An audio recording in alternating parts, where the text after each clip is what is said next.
রং বেরঙের পাখি আর রঙিন মাছের সমাহারে কলেজ স্কয়ার প্রাঙ্গণে বিশ্বতম বিশ্বের পক্ষীপ্রেমী মেলা। পশ্চিমবঙ্গের বিদেশি পক্ষীপ্রেমী সংঘের উদ্যোগে আয়োজিত এই মেলার শুক্রবার সূচনা করেন অভিনেত্রী কনীনিকা বন্দ্যোপাধ্যায়।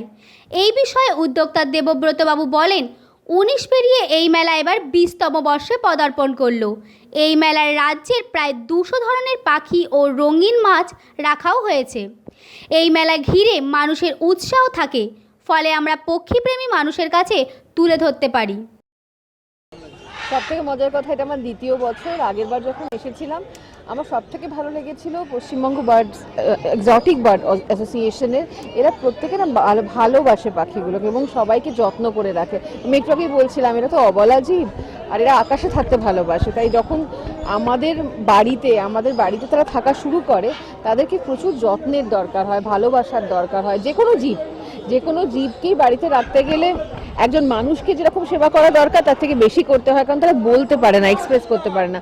যদিও যারা বাড়িতে জীব রাখে তারা প্রত্যেকেই তাদের ভাষা বোঝে, কি বলতে চাইছে বোঝে, কিন্তু এইখানে এসে ইন্টারেস্টিংটা কি লাগে, একাধিক ব্রিড। এবং আমি বিশ্বাস করি এটা বোধহয় সব থেকে বড় এক্সিবিশন হয় পুরো কলকাতা জুড়ে। এবং আমার মনে আছে আমি আগের বার এসেছিলাম, আমার বাবাকে পরে পাঠিয়েছিলাম দেখার জন্য। আমি এবারে আসতে পেরে সত্যি ভীষণ খুশি। আওয়াজ শুনতে পাচ্ছি, প্রচুর কথা বলছে, ভেতরে যেতে চাই, দেখতে চাই ওদেরকে।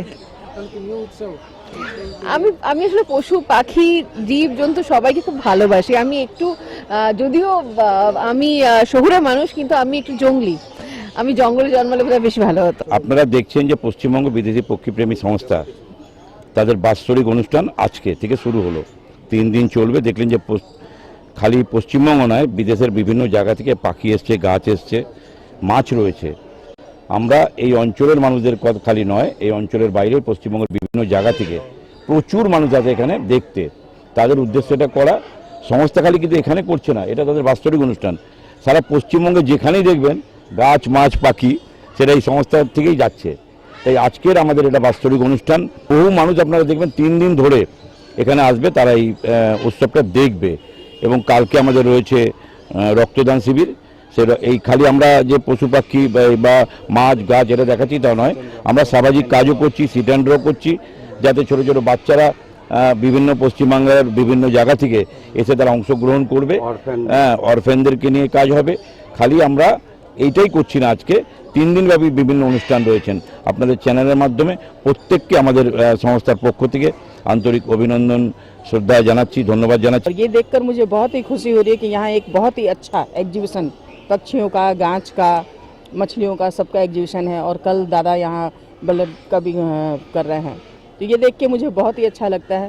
मैं भी खुद जंगली टाइप में ही हूँ, मुझे ये पक्षी, ये फिश, ये बहुत ही अच्छे लगते हैं। और आज यहाँ देख के बहुत ही अच्छा लगेगा मुझे। मैं दादा का फिर से धन्यवाद करती हूँ और आप लोगों के माध्यम से ये कहना चाहती हूँ कि जो पक्षियों को घर में रहते हैं उसे मनुष्य की तरह ही पालना पड़ता है। उनकी देखभाल एक छोटे बच्चे की तरह ही हमें करनी पड़ती है। এটা 20তম হচ্ছে আর কি এটা নিয়ে। হ্যাঁ, না প্রত্যেক বছরই নতুন নতুন সংযোজন হচ্ছে, পাখিরও ভ্যারাইটি বাড়ছে, বিভিন্ন ধরনের প্রজাতির পাখি আমাদের আসছে, সেগুলো আমরা নতুনভাবে লোককে দেখানোর সুযোগ করে দিচ্ছি।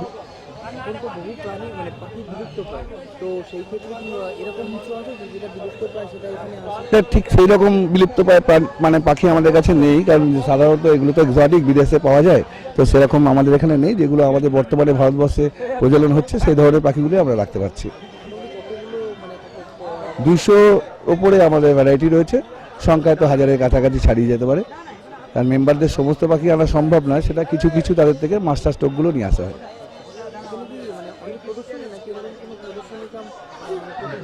প্রতিযোগিতা অ্যাকচুয়ালি কম্পিটিশন, মেম্বারদের মধ্যে মানে ইন্টার কম্পিটিশন হয়, সেটার জন্যই করা। সারা বছর যে ওরা খেটে তৈরি করছে, সেটাই প্রাইসটা ওরা তুলে নেওয়ার জন্যই এইটা লড়াই।